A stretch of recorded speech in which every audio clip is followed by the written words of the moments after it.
மூளையில் கட்டி, தோல்வியில் முடிந்த சிகிச்சை, மருத்துவர் விடுத்த கெடு, ஒட்டுமொத்த குடும்பத்தினர்கள் மற்றும் தமிழ் சினிமா துறையுலகம் அனைவருமே அதிர்ச்சி அடைஞ்சிருக்காங்க. ஸோ எல்லாரையுமே இப்படி கண்ணீரில் மூழ்கடித்த விஷயம் அப்படிங்கிறது நடிகர் அஜித்துடைய மனைவியான ஷாலினிக்கு ஏற்பட்ட திடீர் உடல்நலக்குறைவு தான். ஸோ நடிகை ஷாலினி தமிழ் சினிமாவுடைய மிக முக்கியமான நடிகையாக ஒரு காலத்தில் இருந்தாங்க. ஆனால் இவங்க நடித்த படங்கள் அப்படிங்கிறது ரொம்ப ரொம்ப கம்மி தான். ஆனால் இவங்க நடித்த படங்கள் மூலமா அவங்களுக்குன்னு தனி ரசிகர் பட்டாளத்தை உண்டு பண்ணிக்கிட்டாங்க. அப்படியாப்பட்ட நடிகை ஷாலினி அஜித்தை திரும்ப பண்ணிக்கிட்டதுக்கு பிறகு எந்த ஒரு படங்களையுமே கமிட் ஆகவே இல்லை. அவங்களை நடிக்க வைக்க எத்தனை இயக்குநர்கள், தயாரிப்பாளர்கள் எவ்வளவோ கோடி சம்பளம் விலை பேசினாங்க. ஆனால் அவங்கள பொறுத்த வரைக்கும் நான் இனிமேல் நடிக்க போகிறது கிடையாது அப்படிங்கிறதுல ரொம்ப உறுதியாக இருந்தாங்க.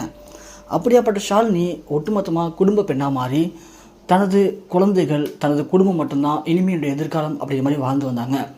அந்த நிலைமையில் அஜித் அவர்கள் மட்டும்தான் தமிழ் சினிமாவில் தொடர்ந்து படங்கள் நடிச்சிட்ருக்காரு. இப்போ கூட விடாமுயற்சி அப்படிங்கிற படத்தில் ரொம்பவுமே பிஸியாக நடிச்சிட்ருக்காரு. இந்த திரைப்படத்தை மகிழ் திரைமணி தான் இயக்கிட்டுருக்காங்க.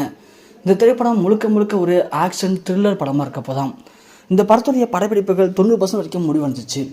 மீதி இருக்கக்கூடிய 10% தான் இந்த படத்துடைய படப்பிடிப்பாக நடத்திட்டு இருந்தாங்க. அந்த நேரத்தில் தான் நடிகர் அஜித்துக்கு ஒரு மிக முக்கியமான தொலைபேசி வந்திருக்கு. அதில் ஷாலினி ரொம்ப உடம்பு சரியில்லாமல் மருத்துவமனையில் அனுமதிக்கப்பட்டிருக்காங்க. ஸோ நீங்கள் உடனே கிளம்பி வாங்க அப்படிங்கிற செய்தி கேட்டு ஒட்டுமொத்தமாக நிலை குறைஞ்சு போயிட்டார். அதிர்ச்சி அடைஞ்சு கண் கலங்கி அங்கேயே கதறி அழுதுருக்காரு. படப்பிடிப்பில் இருந்த எல்லாருமே ரொம்பவுமே பதறி போயிட்டாங்க. ஏதோ தவறாக நடந்திருக்குமோ அப்படிங்கிற மாதிரி தான் அவரை சமாதானப்படுத்தியிருக்காங்க. அதன் பிறகு தான் தெரிய வந்திருக்கு அவங்களுக்கு உடல்நிலை சரியில்லை அப்படிங்கிற விஷயம். அதன் பிறகு உடனடியாக படப்பிடிப்பில் ரத்து பண்ணிவிட்டு அவர் கிளம்பி சென்னை வந்துட்டார். அவங்கள அப்போலோ மருத்துவமனையில் தான் அனுமதிச்சிருந்தாங்க. அப்போலோ மருத்துவர்கள் எல்லாருமே அவங்களை சோதித்து பார்த்துட்டு அவங்களுடைய மூளைக்கு செல்லக்கூடிய இரத்த நாளங்களில் அடைப்பு ஏற்பட்டிருக்கு. அதனால் இரத்தமானது உடலில் சீராக போகலை. அதனால தான் அவங்களுக்கு இந்த உடல்நலக் குறைவு. உடனடியாக அவங்களுடைய இரத்த நாளங்களில் ஏற்பட்டிருக்க அடைப்பில் சரி பண்ணிட்டோம் அப்படின்னா இரத்தமானது உடம்புல எல்லா பாகங்களுக்கும் சீராக போகும். அதன் பிறகு அவங்க உடல்நிலையில் எந்த ஒரு ப்ராப்ளமும் ஏற்படாது அப்படிங்கிற மிக முக்கியமான தகவலை தான் மருத்துவர்கள் பகிர்ந்திருக்காங்க. அதன் பேரில் அவங்களுக்கு இப்போது மிக முக்கியமான ஒரு அறுவை சிகிச்சை செய்து முடிச்சிருக்காங்க. அந்த அறுவை சிகிச்சையுடைய பலன் அப்படிங்கிறது அடுத்து ஒரு 24 மணி நேரத்துக்குள்ள தெரிய போகுது.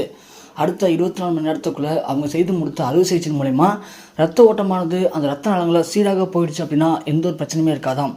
அப்படி ரத்தமானது சீராக போகலை அப்படின்னா உடலில் இருக்கக்கூடிய மிக முக்கியமான பாகங்களான நுரையீரல், கல்லீரல், இதயம், மூளை, சிறுநீரகம், ஸோ இந்த பாகங்கள் அனைத்துக்கும் ரத்தம் போகாத நேரத்தில் அது கொஞ்சம் கொஞ்சமாக செயலிழக்க ஆரம்பிக்கும்.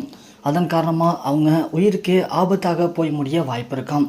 இப்படியாப்பட்ட இக்கட்டான சுச்சுவேஷனில் தான் என்ன பண்ணுறதுன்னு தெரியாமல் மிக முக்கியமான ஒரு சோகத்தில் அஜித் அவர்கள் மூழ்கியிருக்காராம். அவங்க குடும்பத்தினர்கள் எல்லாருமே உச்சக்கட்ட பயத்தில் இருக்காங்க. அவங்களுக்கு எதுவும் ஆகிடக்கூடாது, எப்படியாவது அவங்க நல்லபடியாக வீடு திரும்பணும் அப்படிங்கிற மிக முக்கியமான ஒரு காரணத்துக்காக ஏகப்பட்ட ரசிகர்கள் இப்போது கடுமையான பிரார்த்தனைகளை பண்ணி வந்துட்டுருக்காங்க.